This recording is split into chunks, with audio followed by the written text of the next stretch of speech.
நண்பா இந்த வீடியோவில் யூபியோதா டீமை தான் ரிவ்யூ பண்ண போகிறோம். அது மட்டும் இல்லாமல் அவங்களோட நிறைகள் குறைகள் எல்லாத்தையுமே சொல்ல போகிறோம். ஸோ இந்த வீடியோவில் யூபியோதா டீமை பற்றி ஃபுல் அண்ட் ஃபுல் டீட்டெயில்ஸ் வந்து பார்க்க போகிறோம். நிறைய விஷயங்கள் தெரிஞ்சுக்க போகிறோம். ஸோ வீடியோ ஸ்கிப் பண்ணாமல் பாருங்கள். புதுசாக வந்து பார்க்குறீங்கன்னா சேனலில் சப்ஸ்கிரைப் பண்ணிவிட்டு இந்த வீடியோக்கு ஒரு லைக் கொடுத்துக்கோங்க. நண்பா ஃபர்ஸ்ட் யூபியோதா டீமோட ரைடிங் டிபார்ட்மெண்ட் வந்து பார்க்கலாம். ஸோ ரைடிங் டிபார்ட்மெண்ட்டில் லெஃப்ட் ரைடர்ஸை பொறுத்தளவு 3 பிளேயர்ஸ் இருக்காங்க. சிவம் சௌத்ரி, அக்ஷே, அதன் பிறகு ஹைதர் அலி எக்ரானமி அப்படிங்கிற மாதிரி ஈரான் நாட்டை சேர்ந்த ஒரு பிளேயரும் இருக்காரு. நண்பா லெஃப்ட் ரைடர்ஸை தொடர்ந்து ரைட் ரைடர்ஸ் 6 பிளேயர்ஸ் இருக்காங்க. ஸோ யாரெல்லாம் கேட்டிங்கன்னா சுரேந்தர் கில், பரத் ஹுடா, ககன கவுடா, பவானி ராஜ்புட், கேஷவ் குமார், ஜெயாஸ் மகாராஜன் அப்படிங்கிற மாதிரியான ஒரு பிளேயரும் இருக்காரு.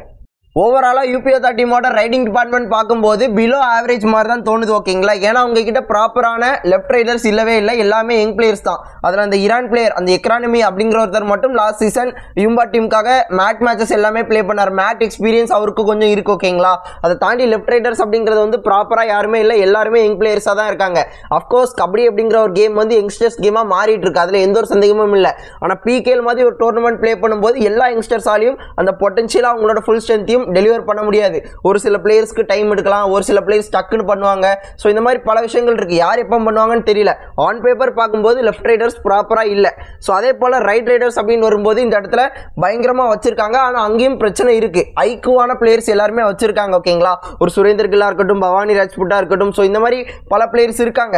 பட் இருந்தாலும் ஒரு பிரச்சனைகள் இருக்குது. ஒரு சுரேந்தர் கில் அப்படின்னு பார்க்கும்போது இன்ஜுரி கன்சர்ன்ஸ் அதிகமாக இருந்திருக்கு. கடைசி 2 சீசனாக இன்ஜுரி வந்து அவரோட கபடி கெரியரில் ஒரு மேஜர் ரோல் ப்ளே பண்ணியிருக்கு.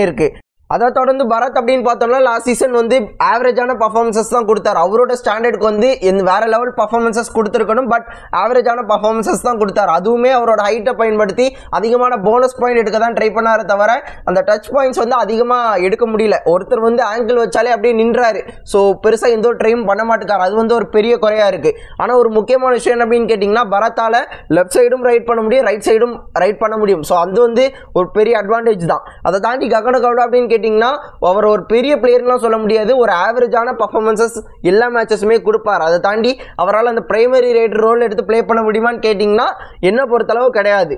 அதே போல் ஒரு பவானி ராஜ்புட்டை எடுத்தோம் அப்படின்னா அவருமே ஒரு ஐக்கியவான பிளேயர் தான். ஆனால் அந்த பிரைமரி ரோல் ப்ளே பண்ண முடியுமான்னு கேட்டிங்கன்னா கண்டிப்பாக தெரியல. அவருக்கு பிகேஎல் எக்ஸ்பீரியன்ஸ் இருக்குது, தமிழ் தலைவாஸ் டீமுக்காகவும் ப்ளே பண்ணியிருக்காரு, ஜெய்ப்பூர் டீமுக்காகவும் 2 வருஷம் ப்ளே பண்ணியிருக்காரு. கிடைச்ச வாய்ப்புகளை கரெக்டாக பயன்படுத்தியிருக்காரு. ஆனால் அவர் ஒரு செகண்டரி ரைடராவோ தேர்ட் ரைடராவோ நீங்கள் ப்ளே பண்ண வச்சிங்க அப்படின்னா அவரோட வேலையை கரெக்டாக பார்ப்பார். அவர்கிட்ட எந்த ஒரு எக்ஸ்பெக்டேஷனும் இல்லாமல் அவரை ப்ளே பண்ண வச்சிங்கன்னா பயங்கரமான பர்ஃபார்மன்ஸஸ் உங்கள் டீமுக்காக கொடுப்பாரு. ஒரு டூஆர் டேயில் பாயிண்ட்ஸ் எடுக்கிறதா இருக்கட்டும், டீமுக்கு தேவையான அந்த முக்கியமான நேரங்களில் குரூஷியல் பாயிண்ட்ஸ் எடுக்கக்கூடிய கெப்பாசிட்டி உள்ள பிளேயர். ஒரு செகண்டரி ரைடராவோ தேர்ட் ரைடராவோ நீங்கள் ப்ளே பண்ண வச்சிங்க அப்படின்னா எந்த ஒரு எதிர்பார்ப்பும் இல்லாமல் ப்ளே பண்ண வச்சிங்க அப்படின்னா கண்டிப்பாக ஃபுல் பொட்டன்ஷியலும் உங்களுக்காக டெலிவர் பண்ணி பாயிண்ட்ஸ் எடுத்து கொடுப்பாரு.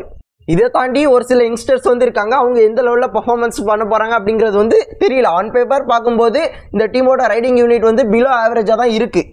என்னதான் இவ்வளோ டிஸ்அட்வான்டேஜஸ் இருந்தாலுமே இந்த டீமுக்கும் ஒரு நல்ல ரைடிங் ட்ரியோ வந்து இருக்கு, ஓகேங்களா? டேஞ்சரஸான ரைடிங் ட்ரியோ. இந்த 3 பேரும் இந்த 4 பேரும் நல்ல பர்ஃபார்மன்ஸஸ் கொடுத்தாங்க அப்படின்னா இந்த பிகேஎல் சீசன் 11ல் ஒரு டேஞ்சரஸான ரைடிங் ட்ரியோ அப்படின்னு கேட்டிங்கன்னா நான் வந்து யூபியோதா டீம்னு சொல்லிடுவேன். ஏன் அப்படின்னு கேட்டிங்கன்னா ஒரு சுரேந்தர் கில்லா இருக்கட்டும், பரத் ஹுடாவாக இருக்கட்டும், ககன் கவுடாவாக இருக்கட்டும், பவானி ராஜ்புட்டா இருக்கட்டும், இவங்க எல்லாம் ஹைட்டான பிளேயர்ஸ். அதை நல்ல ஞாபகம் வச்சுக்கோங்க.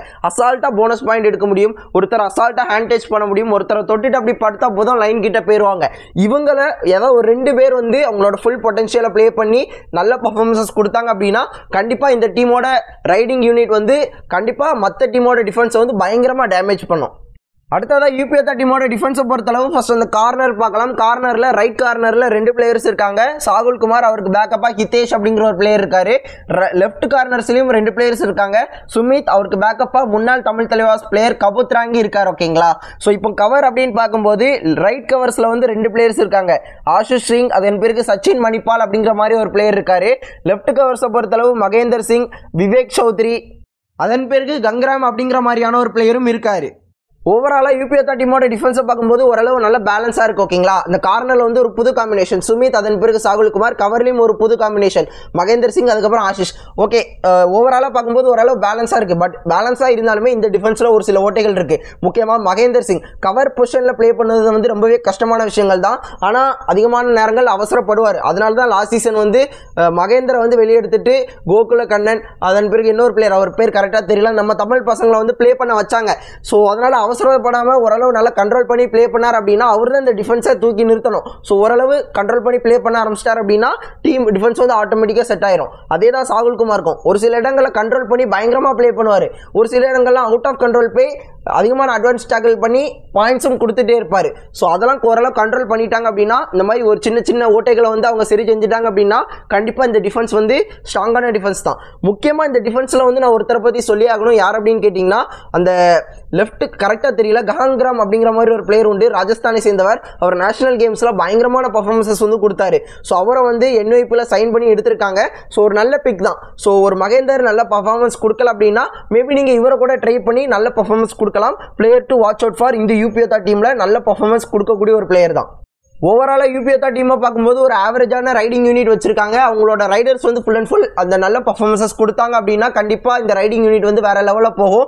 பட் அவங்க ஆன் பேப்பர் பார்க்கும்போது அவங்களோட ரீசன்ட் பர்ஃபார்மன்ஸஸ் எல்லாமே புவராக இருக்குது. ஸோ அதனால் மட்டும் இன்ஜுரி கன்சர்ன்ஸ் இதெல்லாம் பார்த்து தான் அந்த டீம் வந்து ஆவரேஜாக ரைடிங் யூனிட் வச்சிருக்கு அப்படிங்கிற மாதிரி நான் சொல்கிறேன். அதை தாண்டி அந்த டீம் வந்து நல்ல பர்ஃபார்மன்ஸஸ் கொடுத்தாங்க அப்படின்னா அவங்க வந்து டாப் லெவலில் போவாங்க. டிஃபென்ஸை பொறுத்தளவு ஓரளவு ஒரு சில இடங்கள் ஓட்டைகள் இருந்தாலும் ஓரளவு நல்ல பேலன்ஸாக தான் இருக்குது. ஸோ அவங்களுக்கு பேக்கப்பாகவும் நல்ல பிளேயர்ஸ் இருக்கிறனால இந்த டீமுக்கு 10க்கு 6 மார்க் கொடுப்பேன். நீங்கள் எவ்வளோ கொடுப்பீங்க அப்படிங்கிறத கமெண்ட்ல சொல்லுங்கள்.